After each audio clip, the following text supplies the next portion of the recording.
obviously we had specific instructions, and it actually says on here, lid to be not too tight, not too loose, and then in capital letters, just perfect. Do you want to give it a try? See if the dimensions worked? As you can see, that lid comes off perfectly. It's a lovely box. It's like the 2001 A Space Odyssey of boxes. Stanley Kubrick is perhaps the most famous control freak the world of cinema ever produced.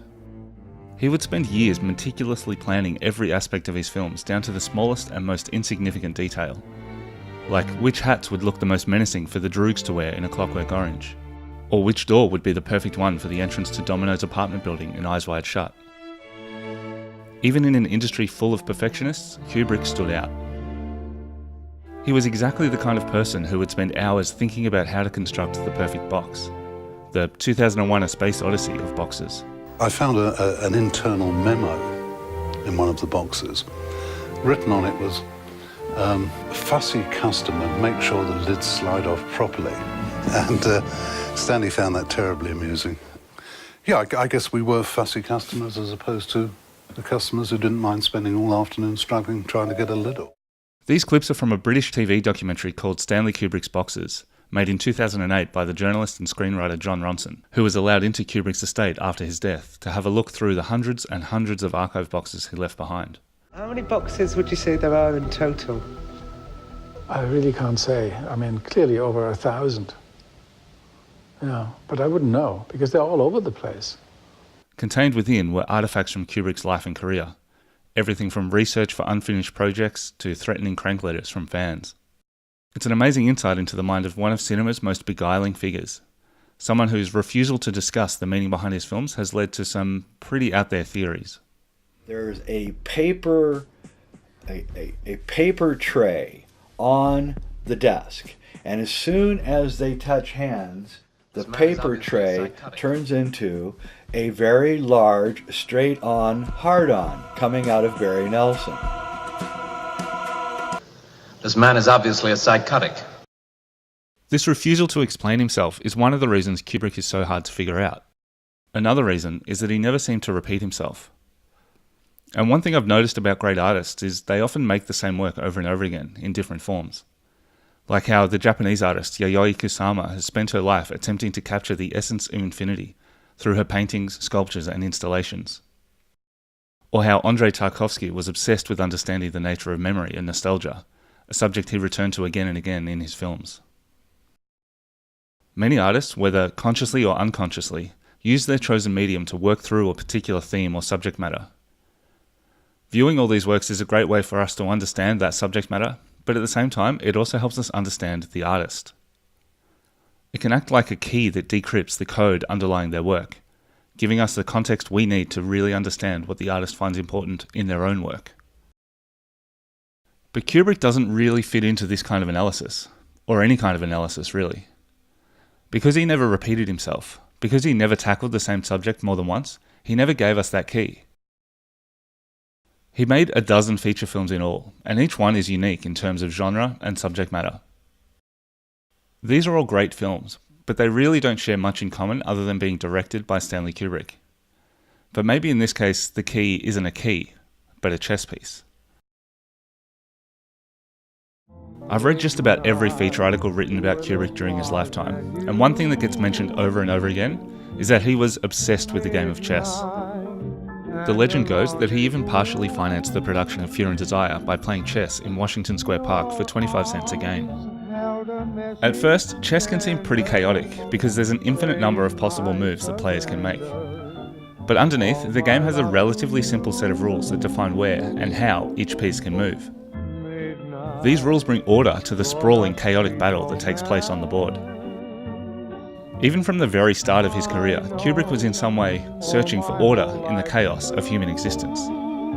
The invisible rules that govern life and human relationships. The path through the maze. Kubrick saw the world from a chess player's perspective, at a distance, remotely monitoring and controlling his characters as avatars for his curiosity about humanity. This is most obvious in battle scenes, like this one from Spartacus, where he places his armies at a distance, facing each other in a standoff, like chess pieces in their default positions. But it's also true of his other films too, even if they're not quite as literal as that. In The Killing, one of his first major films, the main character, played by Sterling Hayden, is a literal and figurative chess player. He plans, organises and pulls off a daring robbery with a large team of conspirators. It's an early example of the heist caper film made famous a few years later by Ocean's 11. Everything is meticulously planned and timed down to the minute, with dozens of moving pieces all falling into place at just the right moment, like a chess master slowly luring a lesser player into a trap. He knew the entire success of the plan depended on his accuracy in arriving at the track at exactly the correct moment. A minute or two early was allowable, but 10 seconds late would be fatal. What's the matter with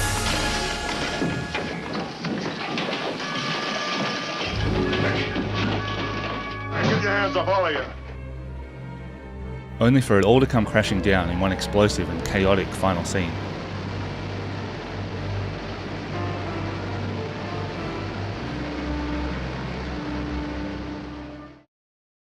Later in his career, as he moved away from genre conventions and began to fully realise his own artistic vision, Kubrick began to tackle the question from a deeper, more philosophical perspective. A Clockwork Orange is the most obvious example, where imposing order on something impulsive and destructive is not just subtext, but the actual plot of the film. Alex DeLarge is chaos personified, a violent and irrational juvenile delinquent with disdain for the rules of human society and a love for Beethoven's Ninth Symphony. He and his gang of droogs wantonly disrupt the quiet, orderly existence of others, despite the efforts of the straight-laced probation officer, Mr. Deltoid. Watch out, little Alex, because next time it's not going to be the corrective school anymore.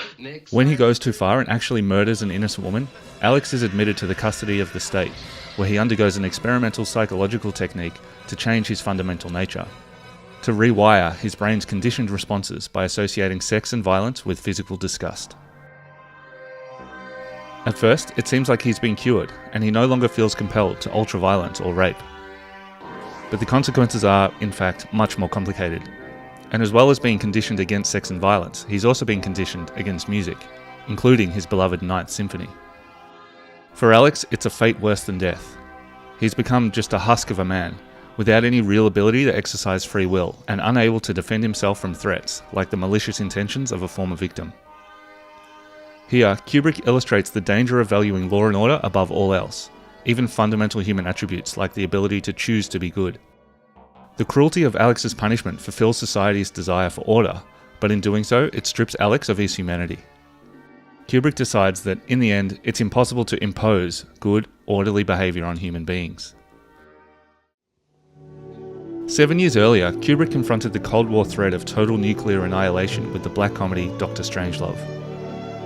Despite the best efforts of a war room full of the sharpest military minds and an incredibly patient and understanding president, they are ultimately unable to stop a rogue general from ordering a nuclear strike on Russia in order to protect his precious bodily fluids. And towards the end of his career, Kubrick made one of his most sophisticated meditations on order and chaos, the Vietnam War film Full Metal Jacket. In the first half of the film, at a Marine boot camp at Paris Island, R. Lee Ermey's drill sergeant tries to mould his recruits into killing machines. He does this by suppressing or erasing any individuality among them, by shaving their heads, by giving them generic nicknames like Joker and Cowboy, and by verbally abusing them into following orders. The only person that gets treated differently is Private Lawrence. He gets an individualised nickname, Private Pile, and special treatment from the drill sergeant and other recruits because he struggles so badly to complete the training. He's subjected to a level of abuse and mistreatment that would make even Alex DeLarge blush. And in turn, he becomes a completely broken man, eventually turning his gun on the drill sergeant and then himself. The second section of the film, which takes place knee-deep in the Vietnam War, is an altogether more chaotic environment. Here, Joker and Cowboy are trying to reclaim their humanity, trying to maintain a sense of normalcy in a truly horrific, unbearable environment. The soldiers are all trying to survive the most mentally and emotionally challenging experience they will face in their entire lives, in whatever way they can. Some resort to gallows humour. Others put their faith in a higher power, while others simply cannot do it. This section also ends with a killing, when American soldiers corner a dying Vietnamese sniper and debate the morality of keeping her alive versus allowing her the mercy of a quick death. Joker shoots her, but it does nothing to solve the wider quandary he finds himself in. Like two sides of the same coin, each killing occurs at the nexus of order and chaos. Unable to impose order on their environment, the soldiers instead choose to abide the chaos and do whatever they can to survive without completely obliterating their emotional resilience or their inner selves. M-I-C-K-E-Y-M-O-U-S-E. Who's the leader of the club? Right across Kubrick's career, order would occasionally win a hard-fought, temporary victory, but it was chaos that ultimately won the day.